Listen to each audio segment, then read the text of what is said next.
दोस्तों सबको पता है कि बिहार में साल के आखिर में चुनाव होना है, यानी कुल मिलाकर अगर हिसाब किताब जोड़ा जाए तो 3 से 4 महीने बचे हैं। 3 महीने भी ज्यादा बता रहा हूं, 2.5 महीने के भीतर ये सब खेल होना है। अब इन सब के बीच क्या हुआ है, यह है कि आपके अपने चैनल टाइम्स एक्सप्रेस की खबर पर मोहर लगी है। खबर कैसे? क्योंकि हमने आपको बताया था कि जैसे ही चुनाव करीब आएगा नीतीश कुमार वो बताएंगे वो मानसिक रूप से अस्वस्थ नहीं है, वो पागल नहीं हुए, जो साबित करने पर जुटी हुई है इस देश की मीडिया। कैसे कैसे तस्वीरें दिखाकर, वीडियो दिखाकर लगातार अपने आका को खुश करने का काम किया जा रहा है। लेकिन जब मौका आया कि साथ खड़े होकर बीजेपी को संबल दें या फिर मजबूत करें, दुत्कार दिया। जी हां, आज की बड़ी खबर दिखा रहा हूं। नीतीश कुमार ने कैमरों के सामने अमित शाह के साथ जो किया है, अमित शाह का मुंह इतना सा रह गया। उसके फौरन बाद यानी कि 2 से 4 घंटे के भीतर एक और बड़ा कदम नीतीश कुमार ने उठाया है।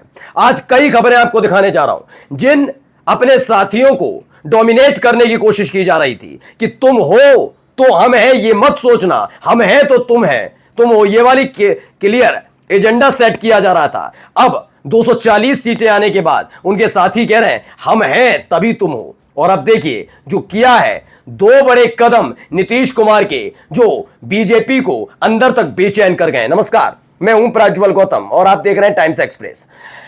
नीतीश कुमार यकीन मानिए आखिरी दम तक बीजेपी के साथ इस वाली सरकार में रहेंगे, अभी रहेंगे। वो पाला बदलने के मूड में नहीं है। हां, जब चुनावों का ऐलान हो जाए उसके बाद वो कुछ करें तो बड़ी बात नहीं है।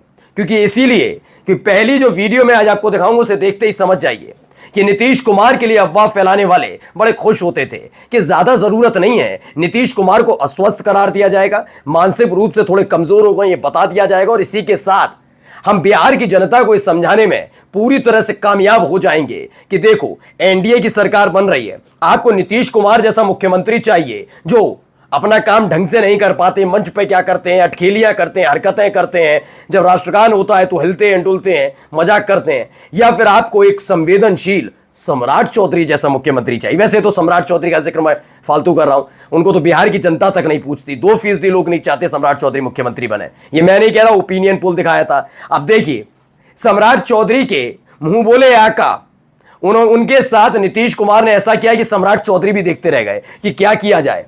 कल तलक मेरी बात नहीं सुनते थे, मुझे डपट रहे थे तो बात अलग थी, इन्होंने तो मेरे आका को नहीं छोड़ा। वीडियो देखिए पहले।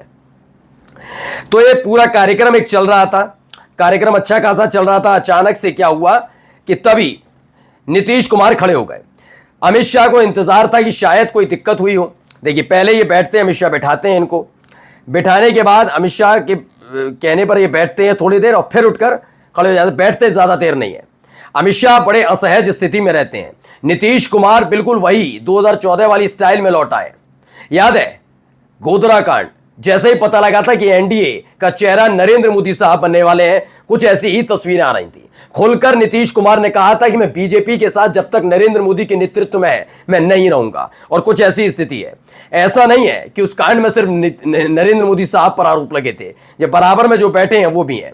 अब देखिए दोनों को, इस देश के गृह मंत्री से लेकर अपनी ही सरकार के उप मुख्यमंत्री, दोनों को नीचे बिठा दिया, बता दिया कि दिल्ली में आपकी पूछ बहुत होगी, आप दिल्ली में बहुत होंगे, लेकिन याद रखना इस लोकसभा में 240 सीटों से ज्यादा सीटें नहीं आई हैं।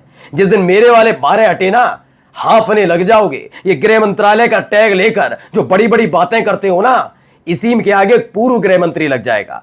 पहली दफा है कि अमित शाह जिनको जो अंधभक्तों के चाणक्य मुंह इतना सरेगे, करा क्या जाए। सम्राट चौधरी भी असहज स्थिति में अमित शाह को खुश करने के लिए बिल्कुल नीचे बैठ गए और वो कुर्सी पर विराजमान हो गए। यह बगावत की पहली और स्पष्ट तस्वीर है। हां, यह स्पष्ट तस्वीर दिखाकर नहीं कहा जाएगा कि नीतीश कुमार बगावत करने जा रहे हैं, क्योंकि तेजस्वी यादव की तस्वीर से समझ गए थे।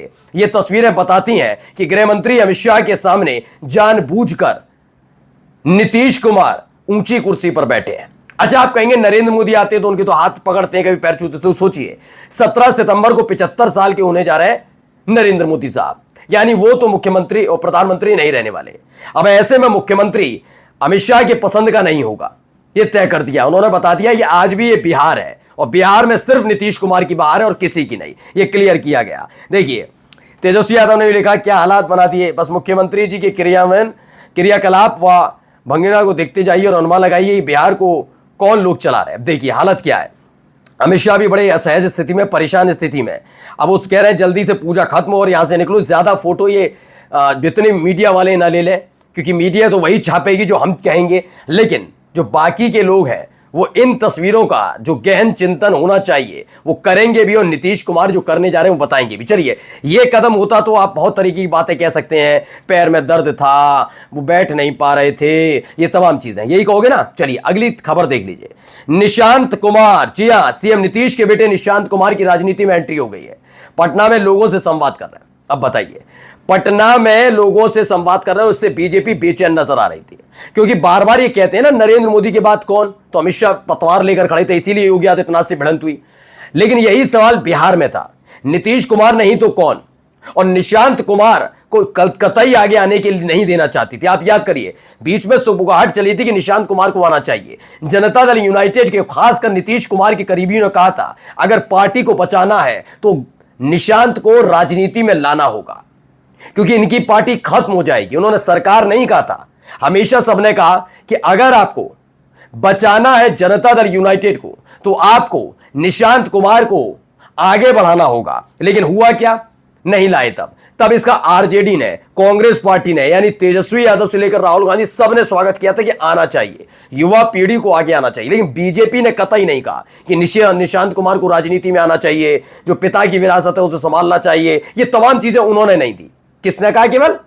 केवल और केवल आरजेडी, विपक्षी पार्टी है, वो कह रहे हैं आइए, जबकि खतरा तो उनको होना चाहिए, तेजस्वी यादव को, कि एक और ऑप्शन खड़ा हो जाएगा, कभी आगे जाकर जेडीयू के साथ गठबंधन हुआ तो निशांत कुमार को मुख्यमंत्री बनाना पड़ेगा। लेकिन बीजेपी पीछे है। मैंने कहा ना, इनका एकमात्र एजेंडा नीतीश कुमार को साइडलाइन करना। लेकिन निशांत कुमार के नाम पर नीतीश कुमार ने दुत्कारा है ऐसा कि अब मुंह दिखने लायक नहीं। मतलब क्या है कि इन्हें लगा कि सम्राट चौधरी, विजय सिन्हा के साथ तो कर रहे हैं, हिम्मत नहीं है नीतीश कुमार में कि वो मोदी जी के सामने कर जाए, अमित शाह के सामने कर जाए। उन्होंने कहा अच्छा मैं करके दिखाता हूं, अब वक्त आ गया है। दरअसल नीतीश कुमार ने यह भी देखा कि क्या बीजेपी उतनी ज्यादा मजबूत बिहार के अंदर है जितनी पहले हम समझते थे। यह समझने की कोशिश की, हुआ पता लगा नहीं, क्योंकि 2 सभाएं हुई, 2 सभा और 1 रोड शो नरेंद्र मोदी साहब का जो रोड शो हुआ आपने देखा, था ही नहीं कोई। फिर शो में गए, जो वहां पर जनसभा हुई वहां पर भी लोग गायब थे, लौट के आए थे। दोबारा फिर इंतजाम करके भेजे गए, उनकी पोल खुद जो आंगनबाड़ी कार्यकर्त्री उन्होंने खोल दी, कि उन्होंने कहा गए तो थे, हमें ही भेजा था, हमसे कहा था आना ही आना है। और जो नॉर्मल कपड़े पहने जाते हैं आंगनबाड़ी कार्यकर्त्री होने के नाते, वो नहीं पहनने, नॉर्मल कपड़े पहन के आने हैं जैसे घरों में पहनते, जिससे लगे नरेंद्र मोदी का कितना क्रेज है बीजेपी में। तो नीतीश कुमार देख रहे हैं कोई क्रेज बचा नहीं, बीजेपी जेडीयू के बलबूते चुनाव जीतना चाहती है। और अब देखिए, आज तक की भी खबर आ गई, चिराग से बीजेपी नाराज है, नीतीश पर एलजेपी चीफ के हमले से हुई असहज, क्लोज डोर मीटिंग में दिया जाएगा साफ संदेश। न नीतीश कुमार को दिक्कत, न चिराग पासवान को दिक्कत, लेकिन दिक्कत बीजेपी को। दरअसल बीजेपी चिराग पासवान के जरिए नीतीश कुमार को संदेश दे रही है कि कोई आपके बारे में आलोचना करेगा तो हम बर्दाश्त नहीं करेंगे। नीतीश कुमार कह रहे हैं तुम ही लोग तो कर रहे हो, सबसे पहले तुम लोग ही अफवाहें फैलाते हो और तुम्हारी जो गोदी मीडिया वो फैलाती है, तब क्या हो जाता है। और चिराग पासवान के जरिए जो तुम नाराज होकर दिखा रहे हो, वो इसलिए दिखा रहे हो कि चिराग पासवान मेरे जाने के बाद कहीं मुख्यमंत्री पद के दावेदार ना हो जाए। तो सुनो भैया, मेरा बेटे की एंट्री होने जा रही है, और अब चाहे अमित शाह आ जाए, नरेंद्र मोदी, होगा उसी लिहाज से जो हम चाहते हैं, वरना दूर की राम राम। नमस्कार।